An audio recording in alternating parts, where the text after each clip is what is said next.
Great to be here back in person. I gather this is the first FT event on this scale that's actually happening in person. So congratulations to the team and congratulations to all of you for actually being here in person. Hooray. That's the good news. The bad news, though, as you just heard from Russell and others, is that we live in a very, very uncertain world right now. Many of us are clutching masks because the Delta variant is still afoot. Anyone who's been in New York the last 24 hours knows that the climate change talks are underway and going, frankly, pretty badly. We're dealing with rising tensions between the US and China, economic uncertainty, market uncertainty, etc., etc. And that raises a big question. How do we navigate the world today? How do we make sense of where we're going? Do the tools that we've been using in the last decade or two still work as we try and go into these very uncertain times? Now, hopefully, the next 2 days will give you one set of ideas and tools to do that. But before we do that, I want to make really 3 quick points or pictures.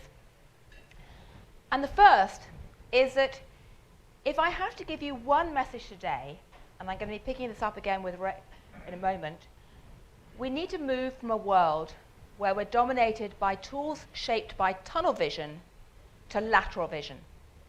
We need to move from tunnel vision to lateral vision. What do I mean by that? Well, in the last few decades, the investment management industry has developed a fantastic set of intellectual precepts to try and navigate the world with, which are very, very useful most of the time. By that I mean economic models, balance sheets, big data sets. They're often brilliant. The problem, though, is that they're all bounded. They're defined by what you put into the model and what you tend to ignore that's left out. And when the context around our models is stable, that doesn't matter.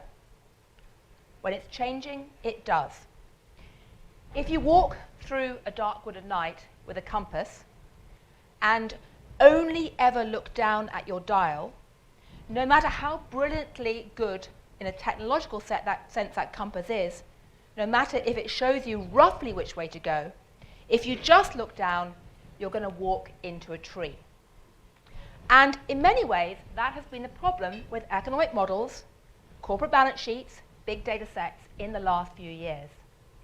Because all the things that we used to think were externalities, footnotes to the balance sheet accounts, actually have started to matter a lot.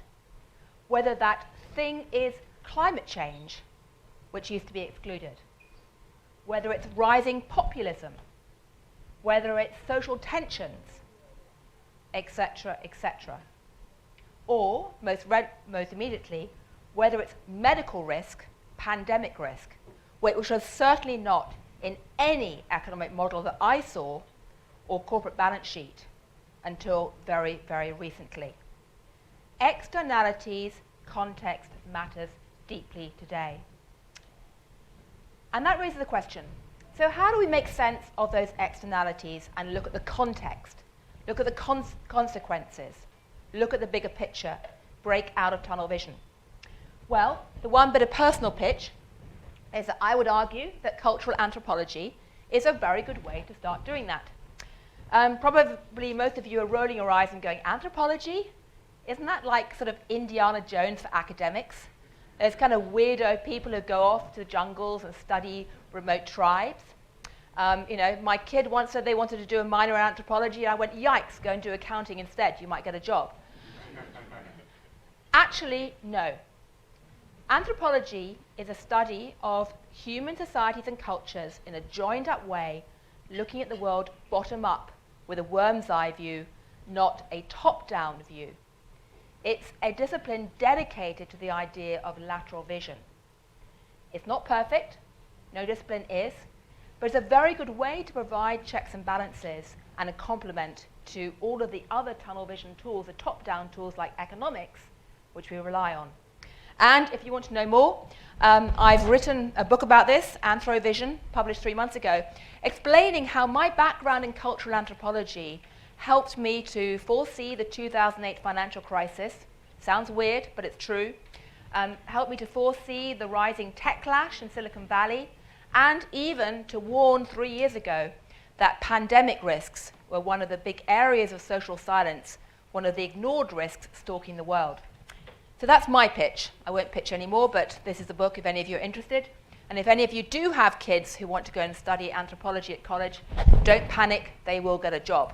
And even more so, I would argue, in the future, because one thing I do feel very strongly is that a world overrun by AI, artificial intelligence, needs another type of AI, anthropology intelligence, to set things in context and get that all-important lateral vision. Second pitch, I would argue that the FT is another great way to navigate the world and get lateral vision. We pride ourselves on being global, on trying to take a joined-up view of the world. And that is so important right now because we live in a world where our global systems are so tightly interconnected that we are all constantly prone to contagion risk. Not just medical contagion risk, because germs flash around the world, but financial contagion risk, political contagion risk, cyber contagion risk, you name it.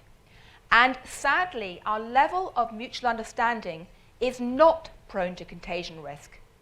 If anything, COVID has made us more myopic, more inward-looking, more blinkered, because we've been physically locked down with people like us, and when we go into cyberspace, we tend to customize ourselves into more silos and tribal behavior.